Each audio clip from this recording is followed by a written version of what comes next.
evidentemente perché quando si convoca la conferenza stampa per la presentazione del tal progetto, della tal mostra, del tal evento, non gliene può fregare meno. Quando si tratta del magnà e del bevere, evidentemente i nostri amici giornalisti, sottoscritto compreso, si interessano di più alla cosa.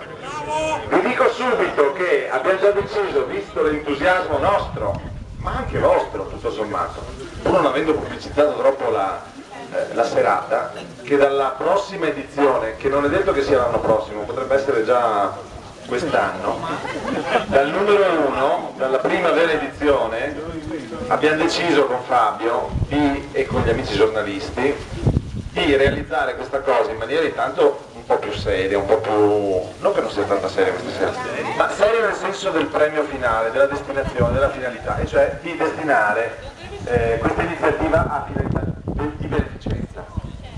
E questo va a merito dei giornalisti stessi che l'hanno proposto. Nonostante l'improvvisazione siamo riusciti, perché io e Fabio siamo un'associazione di lingue insieme all'amico Giorgio Salvani, a preparare dei premi particolarissimi, che poi magari qualcuno vi spiega, non sono certo io.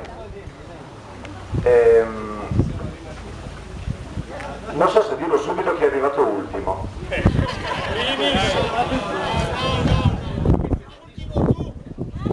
Io primo, sì. Solo che non lo vedo.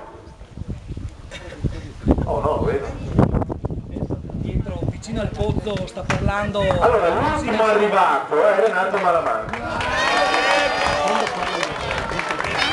Non è arrivato per ultimo, ma sei anche arrivato l'ultimo come votazione. Questo significa che bisogna essere presenti a promozionare i propri piani. Quando tutti sappiamo che forse tra tutti noi è più bravo a cucinare proprio Renato. Questo non c'è dubbio. Per punizione alla fine, con tutti i premiati, leggerà l'etichetta. Qua non c'è cerimoniale. Chiudo io e poi passo al presentatore ufficiale della serata alle premiazioni. Il vero ringraziamento specialissimo, e spero che sia solo per l'edizione 0, e lo sperano anche loro, è la brigata di Ballotta che ha lavorato come pensati alla struttura e all'area che comanda la cucina, ma anche a tutti i loro collaboratori.